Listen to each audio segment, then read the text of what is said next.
Today we're going to be looking at Dogecoin. We'll delve into Doge and we're going to forecast what's going to happen for the upcoming bull run. You know, what the objectives are, we'll analyze it, we'll see what has happened previously, and we'll assess, in my opinion, where it could potentially go for this bull run. So, I'm currently on Doge and I'm viewing the 4-hour chart, meaning each candle represents a 4-hour period.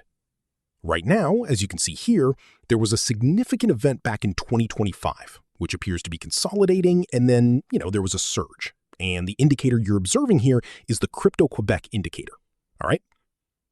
So we observe we bounced off the indicator and we achieved a higher high. Here we bounced again, but we weren't able to break through. We closed within the previous candle's range. So we're going up when we close within the range on this particular support level. We've seen bounces, as long as we're making higher highs, but we haven't been able to push through because the indicator is signaling that we are at a very, very strong resistance level at the maximum. We needed a green vector candle to close above to confirm the upside.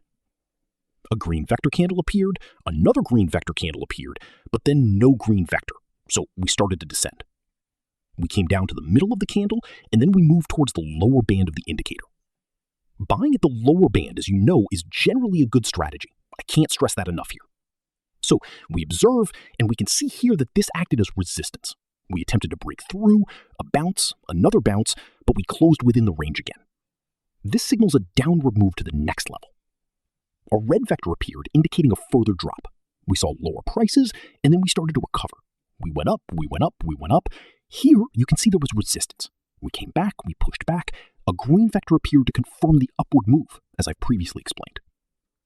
We're consolidating, and right now we are live, and we moved up, and then we're coming back down. We did come down lower, but the candle closed, and that's the important part. And now we're